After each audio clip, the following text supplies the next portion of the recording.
याकुबको पत्री 3 अध्यायको 1 पदको आधारमा हामीलाई यो सल्लाह दिएको छ, हामीहरू धेरै गुरुहरू हुनु हुँदैन, किनभने हामी जान्दछौँ हामीहरूमध्ये जो कोही गुरुहरू छन् उनीहरूको झन् कडा प्रकारले न्याय गरिनेछ।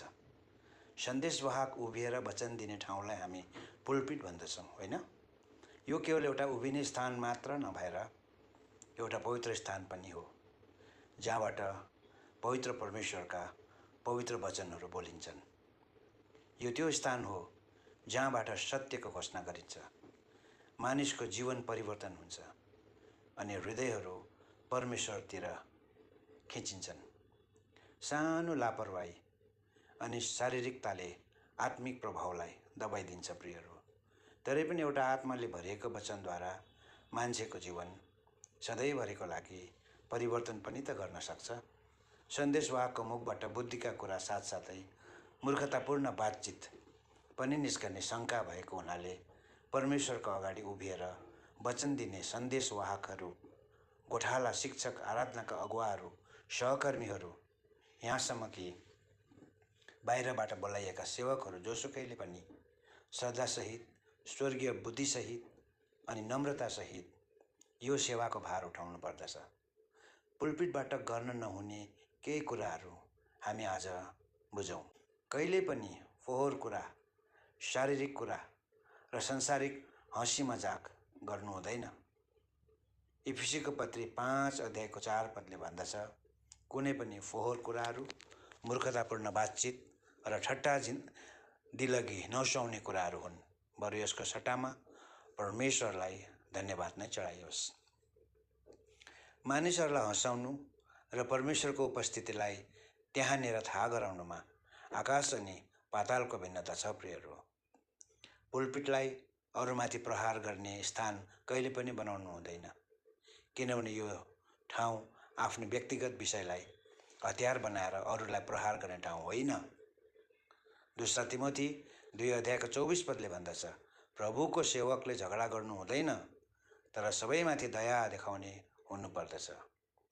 साथै हितोपदेश 15 अध्यायको 1 पदमा लेखिएको छ, एउटा नम्र जवाफले क्रोधलाई शान्त गरिदिन्छ। खाँचो परे सुधार गर्न सकिन्छ, तर अनुग्रह र प्रेमपूर्ण तरिकाले। जुन कुराहरू आफै व्यवहारिकतामा ल्याउन सकिन्न, ती कुराहरू पुलपिटबाट प्रचार गर्नु व्यर्थ हो। चोर्ने बानी मानिलिनुहोस् भने अरूलाई नचोर भन्न कदापि सकिन्न। यो त कप्ट्याइ हो, जसले समुदायलाई, मण्डलीलाई कमजोर बनाउँदै लैजान्छ। रोमी 2 अध्यायको 21 पदले भन्दछ, यसकारण तिमीहरू जो अरूलाई सिकाउँछौ, के आफैलाई चाहिँ सिकाउँदैनौ? 1 तिमोथी 4 अध्यायको 12 पद, विश्वास गर्नेहरूका सामुन्ने आफैलाई नमुना बनाएर देखाऊ भनेर भनिएको छ प्रियहरू। विश्वासीहरूले वचन त सुन्छन्, तर वास्तवमा उनीहरूले वचन बोल्नेको नमुनालाई चाहिँ पछ्याउँछन्। यो कुरो भुल्नु हुँदैन। बिना तयारीपन वचनको सेवा कहिले पनि नगर्नुहोस्, किनभने पवित्र आत्माले अल्छेपनालाई होइन तर तयारीपनलाई आशिष दिनुहुन्छ। 2 तिमोथी 2 अध्यायको 15 पद, आफूले आफूलाई परमेश्वरको सामु ग्रहण योग्य तुल्याउने प्रयत्न गर भनेर लेखिएको छ। वचन अध्ययन गरेर तयारी हुँदा पवित्र आत्माको अभिषेक रोकिँदैन प्रियहरू, तर यसले वचनको सेवाको लागि सेवकलाई तयारी बनाउँदछ। साँचो कुरा बोल्नुहोस् जो परमेश्वरको वचनभित्र आधारित छ। परमेश्वरको शक्ति प्रदर्शन गर्नको निम्ति ठुला ठुला कुराहरू गर्न आवश्यक छैन। हितोपदेश 12 अध्यायको 22 पदमा के लेखेको छ भने, झुट बोल्ने ओठ परमेश्वरको दृष्टिमा घृणित ठहरिन्छन्।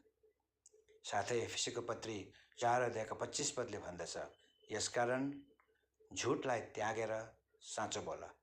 सत्यताले अधिकार बोकेको हुन्छ प्रियहरू, तर झुटले भरोसालाई नाश पारिदिन्छ। पुलपिटबाट सार्वजनिक रूपमा अपमानजनक शब्द प्रयोग गर्नु हुँदैन। सुधारले पुनर्जीवित पार्नु पर्दछ, तर अवहेलित हुनु दिनु हुँदैन। ठेस लाग्छ। गलाती 6 अध्यायको 1 पद, यस्ता व्यक्तिहरूलाई त नम्रताको आत्माले उठाऊ भनेर भनिएको छ। अनि 7औँमा हामी देख्छौँ, पुलपिट आफ्नो कथा सुनाउने स्थान होइन। यहाँबाट केवल प्रभु येशू ख्रीष्ट माथि उचाल्नु पर्दछ, परमेश्वरको महिमा हुनुपर्छ, कोही व्यक्तिहरूको होइन। याकुब 4 अध्यायको 6 पद, परमेश्वरले घमण्डीहरूलाई विरोध गर्नुहुन्छ तर नम्रहरूलाई अनुग्रह प्रदान गर्नुहुन्छ। तपाईँको प्रशंसा अरूले गरोस्, तपाईँको आफ्नै मुखले होइन।